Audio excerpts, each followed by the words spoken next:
belabor the point anymore because it's already useless because this is already history. But what I was not actually complaining is the manner of how fast the transmittal was when it was transmitted here in the Senate. Well, although there was a lot of maybe the hearings that Senator Villar pointed out, yung hindi ko masabi kung railroaded or baka naman magalit na naman sa akin magalit si Senator Villar. I think on my part, I hope he respects our opinion or my opinion that the impeachment case against President Estrada was really railroaded during that day when it was transmitted here in the Senate. And again, Mr. President, I do not want to belabor the point because it is already history. And what I want to hear from the defense is their witnesses who can testify with regard to the SAL-N of the Chief Justice. Thank you very much, Mr. President. All right. The gentleman from Mr. President, Las Piñas.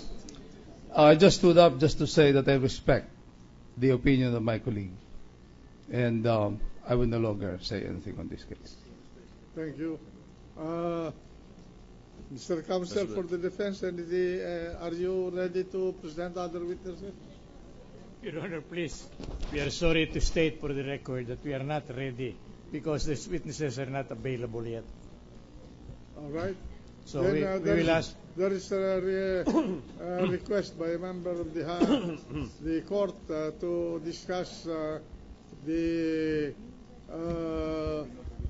matter regarding adverse parties testifying here in a caucus, and we will take that up in a caucus. Thank you, Mr. President. Can you present other witnesses before Tomorrow we settle the issue regarding the testimony of the adverse parties? We thought, Your Honor, that the two congressmen we have mentioned will be coming over, notwithstanding the fact that the subpoena had not yet been issued.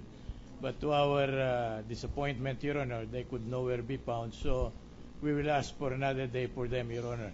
If we may be able to convince them to come over, even without a subpoena, we will do so, Your Honor, in compliance with the suggestion of the Honorable Impeachment Court. The Congressman Toby Tiangco came here voluntarily to speak out. I hope the others will do so also, so that we can hear their side. We are hoping against hope that we will arrive at that point, Your Honor. Okay. Thank you. Mr. President. Mr. President, may we know the order of presentation of their articles for the defense, Mr. President, so as for us to be able to prepare also for our cross-examination? Well, the defense may do so if they wish, but my statement, counsel, for the prosecution is that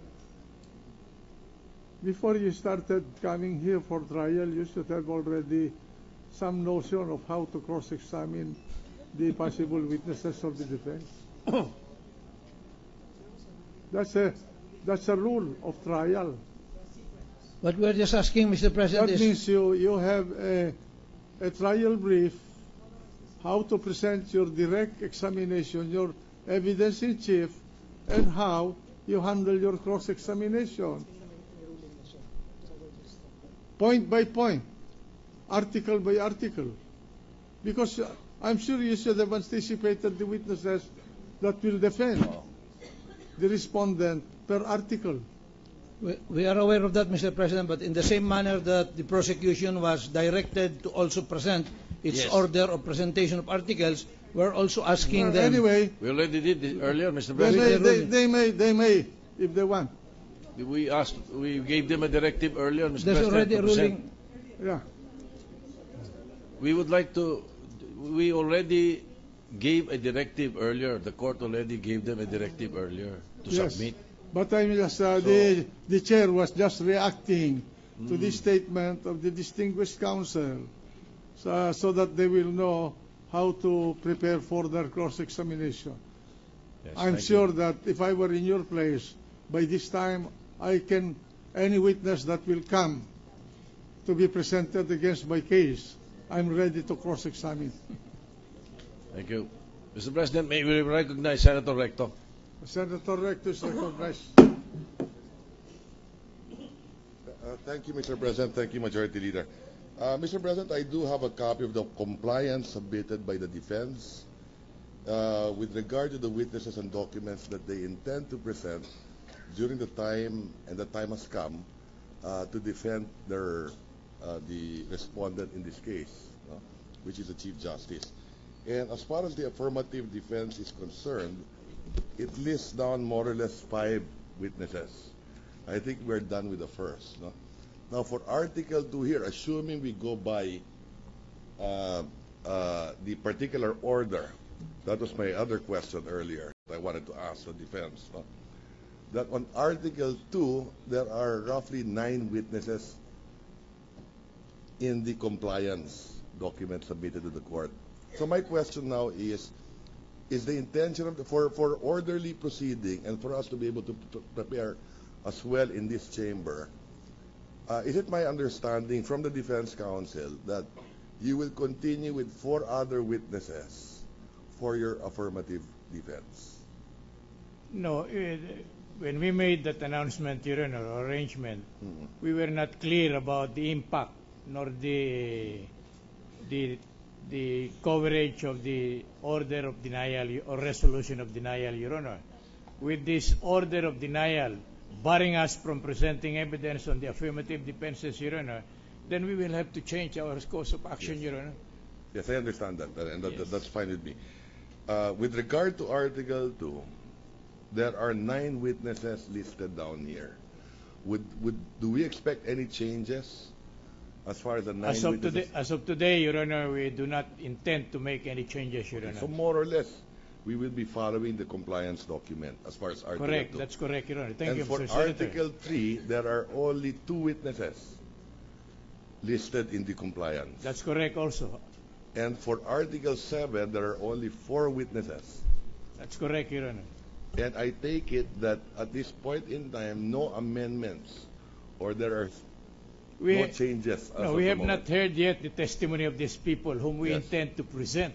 Yes. So that will highly be dependent on us, Your Honor. If in our appraisal there is no necessity or further imperative necessity to call other witnesses, then we will not do so. In total, Mr. President, just for the food for thought for the impeachment court, there are 15 witnesses listed. Thank you, Mr. President. Thank you also, Mr. Senator. So, what is the pleasure now of the House? Mr. President, Dr. Floor Leader. may we go now to other matters? Yes. Yes, Mr. President, Attorney Vitaliano Aguirre, a private prosecutor, was cited for contempt during our last hearing. The penalty to impose upon Attorney Aguirre was agreed to be discussed in caucus.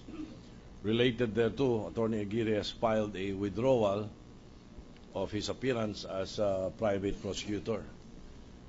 Also, there is a pending motion of Senator Trillanes to rule on the participation of the lawyers in a press conference regarding allegations of offer of 100 million pesos to each senator judge. The issues have been fully discussed, so the impeachment court is ready to rule, Mr. President. We would like to ask for your ruling. Well, as I said previously, the court finds it prudent